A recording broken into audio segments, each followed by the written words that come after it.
Oh, I'm sorry. Abby Osley was born with a serious heart defect. Her only hope was to get a life-saving heart transplant. So why was it in her best interest to leave the Twin Cities? Tonight, a KARE 11 News investigation into the University of Minnesota's Children's Hospital Fairview, the only place in the Twin Cities a child can receive a heart transplant. Our investigation questions how children are ranked on transplant waiting lists, how the hospital communicates with families, and why the hospital hasn't done a transplant in more than 2 years. Rick Capcella joins us now with the story.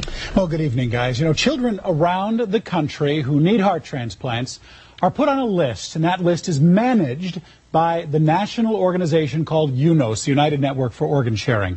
But it's up to local hospitals to actually rank children on that list. The sickest kids are generally ranked 1A, making them most likely to receive a new heart. A child can also be ranked 1B. It's a lower ranking, making it less likely they would receive a heart. Here in the Twin Cities, there is only one hospital that ranks children and performs heart transplants for kids, and that is the University of Minnesota Children's Hospital.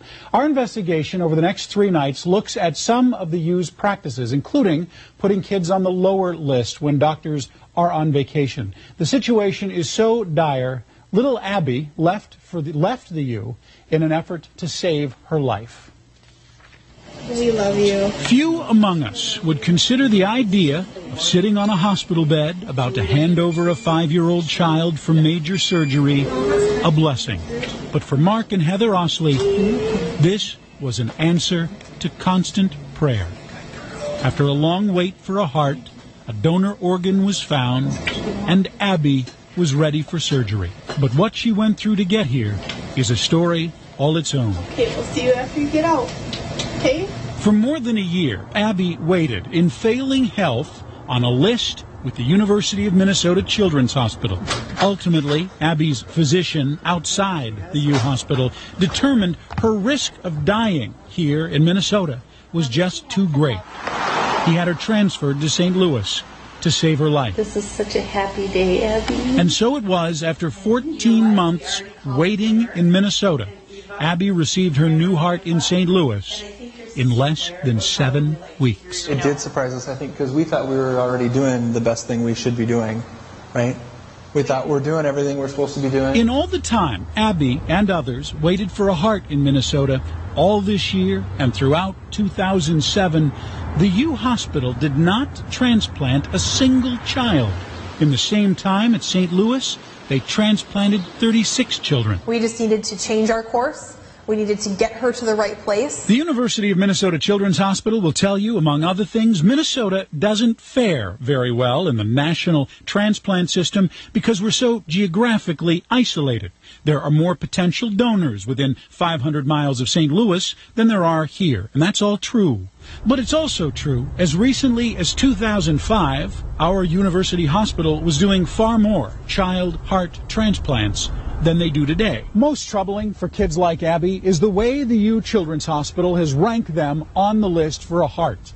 Abby qualified under the national guidelines for the highest ranking available, a 1A. But during the vast majority of the time she was ranked here at the University of Minnesota Children's Hospital, she was ranked as a 1B, making it much less likely that she would receive a heart. The family says she was ranked lower because they didn't want her waiting for a heart inside the hospital. We wanted her to be home because we know that that's the best place for her spiritually and physically, and just it's better to be at home with your family.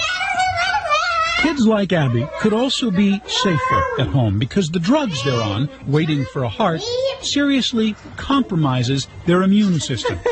But the Osleys say they were told by the U Children's Hospital if they chose to provide in-home medical care, their child would have to be ranked lower on the list. Actually, that's a little bit different than my understanding of our policy. Officially, the U Hospital insists they do not require hospitalization for the top transplant ranking. There's an important element of judgment that the physicians, the surgeon who are involved in the care of the child may apply. They say they practice case-by-case medical judgment, but our investigation finds this practice requiring hospitalization to get the top ranking has been very real. We've confirmed it through several families with kids treated at the U Children's Hospital. Okay, I'm going to start real slow. Okay. We've confirmed it with several medical staffers inside that hospital. They like to have their patients in hospital. And we've confirmed it with Dr. Amarjeet Singh, Abby's referring physician, who says the U Children's Hospital has been doing business this way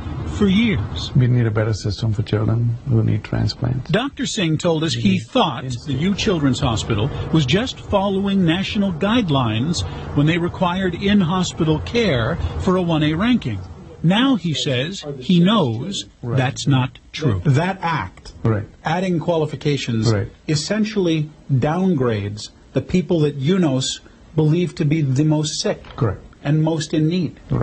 That's profound, isn't it? It is. After understanding the UNOS rules,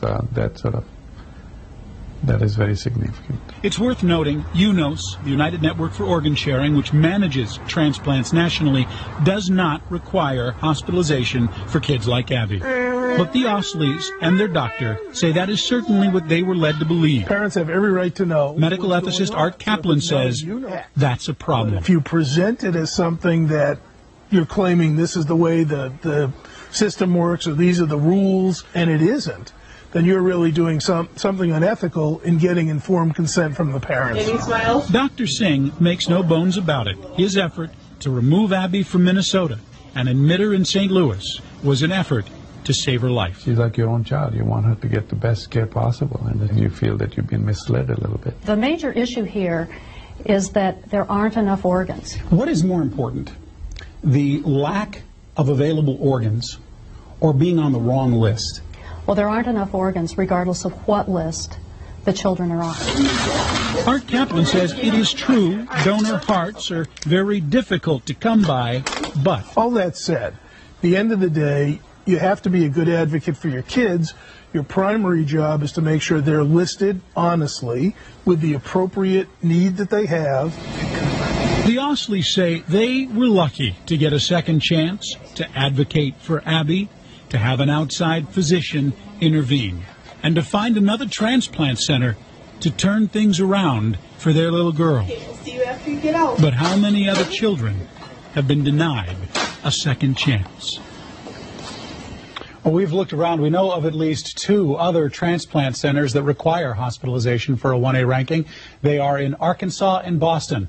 Boston declined to comment on what, if anything, they tell families about their ability to wait for the operation outside of the hospital.